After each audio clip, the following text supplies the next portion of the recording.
옛날 옛적 프랑스의 어느 작은 마을에 샤를롯이라는 이름의 소녀가 살고 있었습니다. 샤를롯은 언제나 호기심이 많고 용감한 마음씨를 가진 아이였어요. 그녀는 부모님과 함께 작은 포도 농장을 운영하며 살고 있었지요.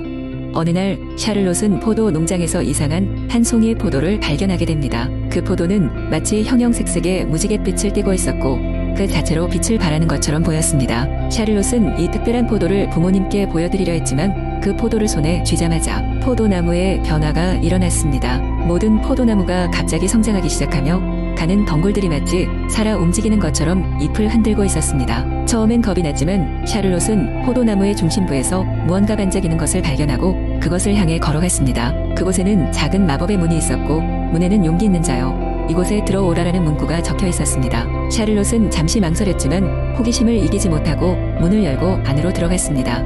문 너머에는 환상적인 세계가 펼쳐져 있었어요. 그곳에는 각종 마법 동물들이 뛰놀고 있었고 하늘에는 황금빛 구름이 둥둥 떠다니고 있었습니다. 그곳에서 샤를롯은 포도 농장의 비밀을 알게 되는 여우를 만나게 됩니다. 그 여우는 농장에 오래된 마법의 힘을 간직하고 있으며 마음이 순수하고 용기 있는 사람에게만 그 진짜 모습을 보여준다고 했습니다. 여우는 샤를롯에게 이곳의 신비를 지키는 일을 맡겼습니다. 매달 보름달이 뜨는 날 포도밭의 특별한 지점에 무지갯빛 포도를 심으면 마법의 문이 열리고 그곳의 존재들이 마을 사람들에게 은혜를 베푼다고 했습니다. 샤를롯은 그 말을 따라 포도를 심고 마을 사람들이 혜택을 받도록 했습니다. 마을에는 풍요와 평화가 깃들게 되었고 여우는 언젠가 필요할 때마다 샤를롯을 도울 것이라 약속했습니다. 세월이 흐르고 샤를롯은 할머니가 되었지만 여전히 마법의 힘을 간직한 포도밭을 돌보았습니다. 마을 사람들은 그 비밀을 알리라고 권유했으나 그녀는 웃으며 말했습니다. 모두가 할 수 있는 일이 있는 것은 아니에요. 용기 있는 자만이 그 비밀을 지킬 수 있답니다. 그리고 그 말은 대대로 전해져 내려갔습니다. 마을 사람들은 그때부터 마법의 포도밭을 샤를롯의 축복이라고 부르게 되었습니다. 샤를롯의 이야기는 오래도록 전해져 내려가며 많은 사람들의 가슴 속에 용기와 신비에 대한 희망을 심어주었습니다. 이렇게 샤를롯은 평생토록 마을의 수호자가 되었고 포도밭은 여전히 신비로운 이야기들로 가득 차 있었습니다. 두 번째 이야기 옛날 옛적 프랑스의 푸른 언덕과 아름다운 숲으로 둘러싸인 작은 마을이 있었다. 이 마을은 평화롭고 조용했으며 주민들은 주로 농사를 짓고 양을 키우며 살았다. 마을 가장자리에 작은 집에 사는 장이라는 어린 양치기가 있었다. 장은 나이가 어렸지만 굉장히 용감하고 친절한 소년이었다. 장에게는 벨리라는 이름의 양이 있었는데 이 양은 장의 가장 친한 친구였다. 장은 매일 아침 벨리와 함께 숲 가장자리로 가 양떼를 돌봤다. 어느 날 장은 평소처럼 양을 돌보다가 숲속에서 이상한 소리를 들었다. 그것은 마치 부드럽고 멜로디가 있는 노래와도 같았다. 장과 벨리는 호기심에 이끌려 소리가 나는 곳으로 발걸음을 옮기기 시작했다. 숲 깊숙이 들어가자 점점 소리가 선명해졌고 마침내 장은 태양빛이 반짝이는 작은 숲의 공터에 도착했다. 그곳에는 아름다운 요정들이 춤추고 노래하는 모습이 보였다. 장은 숨죽여 그 장면을 구경했다. 요정들이 장을 발견하고는 멈추지 않고 그의 용감함에 감탄하며 다가왔다. 요정 중 한 명, 이름이 마고였던 요정은 장에게 물었다. 넌 우리를 두려워하지 않는구나. 여긴 사람들에게 아무나 허락된 곳이 아닌데. 장은 미소를 지으며 대답했다. 노래가 너무 아름다워서 멈출 수가 없었어요. 마고는 그런 장에게 마음이 열렸고 그에게 큰 비밀을 하나 알려주기로 했다. 마고는 장을 숲 가운데에 고대 나무 앞으로 데리고 갔다. 이 나무는 마을의 풍요와 평화를 지키는 나무라네. 그러나 최근 나쁜 기운이 숲으로 다가오고 있어. 만약 마을을 구하고 싶다면 용기를 시험해봐야 할 것이야. 장은 그 말을 듣고 마을을 지키기로 결심했다. 장과 그의 친구 벨리는 마고로부터 숲의 힘을 잠시 빌릴 수 있는 마법 지팡이를 받았다. 그들은 숲의 고대 길을 따라가며 모험을 시작했다. 길은 험난했지만 장은 절대 포기하지 않았다. 그의 용기와 벨리의 충성 덕분에 마침내 그들은 숲 끝자락에 도착했다. 그곳에서는 어두운 기운을 뽐내는 괴물이 마을로 다가오고 있었다.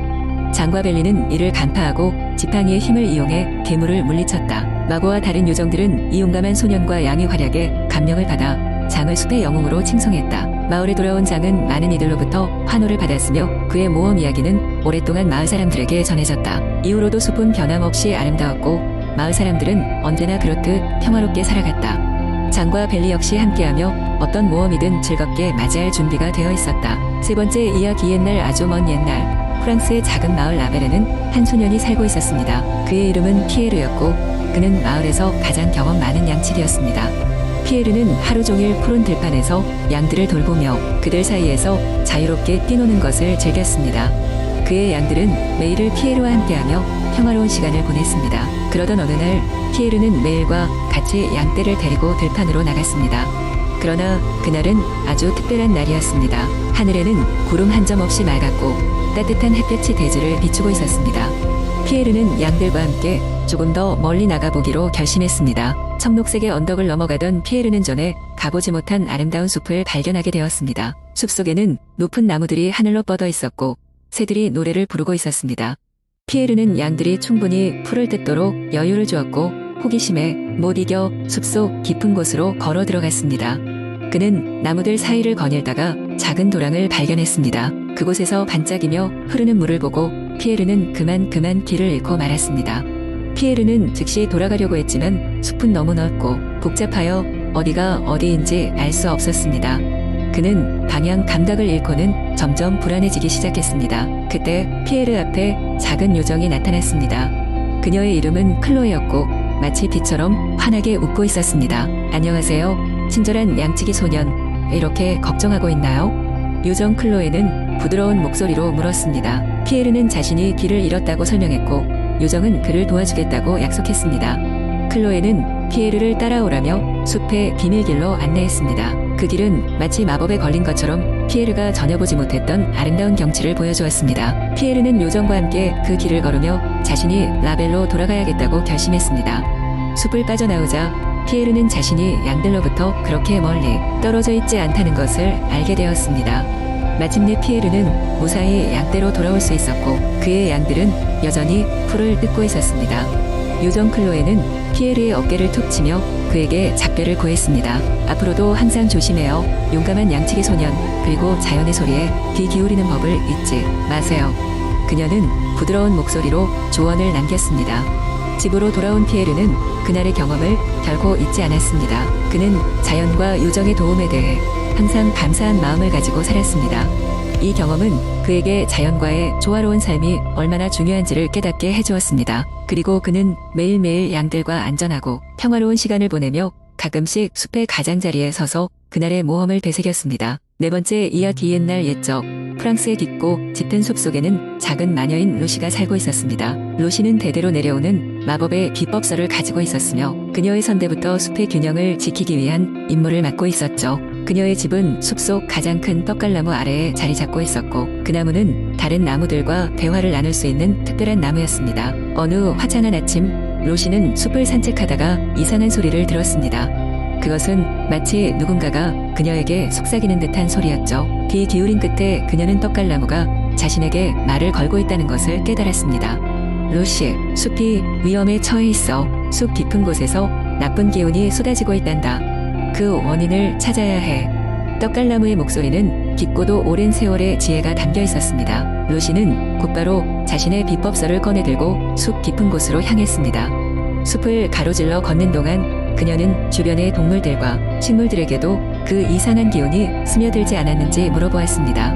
모두가 불안해하고 있었죠. 그녀는 철새인 밀라와 함께 이상한 기운의 원천을 찾기 시작했습니다. 길고 긴 여정을 거친 끝에 그녀는 결국 숲 깊숙한 곳에 있는 오래된 동굴을 발견했습니다. 그곳에는 마법이 이글거리고 있었고 루시는 그 속에서 고대의 악령이 잠들어 있는 것을 발견했습니다.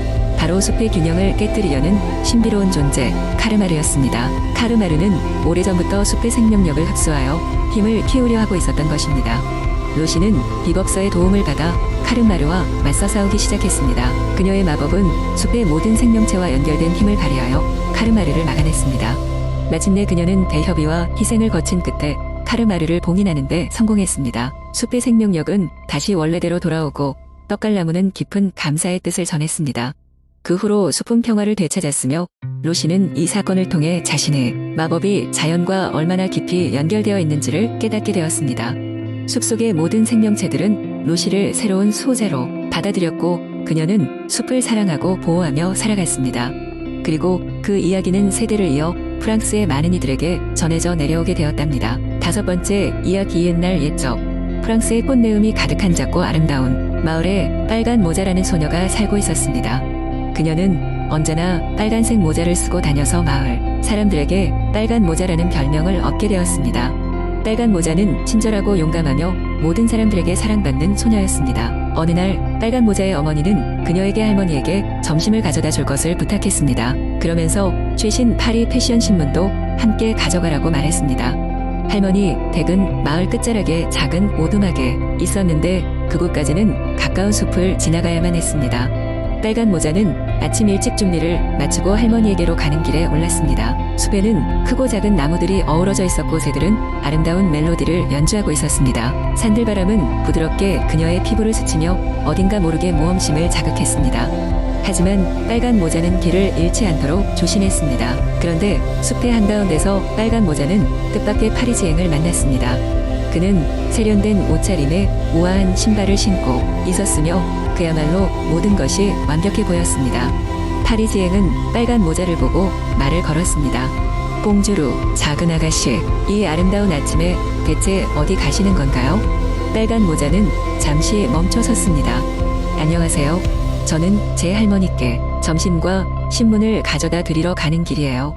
파리지앵은 좋은 아이디어가 있다며 말했다. 그럼 제가 당신을 따라가도 될까요? 파리의 새로운 이야기를 들려드리고 싶어요. 빨간 모자는 잠시 망설였지만 그의 친절함에 신뢰를 느껴 동행을 허락했습니다. 그들은 숲을 함께 걷기 시작했고 파리지앵은 빨간 모자에게 방금 발행된 최신 패션 트렌드, 파리의 문화 행사, 그리고 에펠탑에서 본 카페의 이야기를 들려주었습니다. 빨간 모자는 파리지앵의 이야기 속에 빠져들어 어느새 숲을 통과하고 있었습니다. 하지만 그때 숲속 깊은 곳에서 이상한 소리가 났습니다. 그 소리는 낯설고 꾸며내기 힘든 위협적인 느낌이었습니다. 파리지앵은 이 상황을 즐거운 제안으로 바꾸었습니다. 우리가 이 모험에서 빠져나갈 수 있는지 시험해봅시다.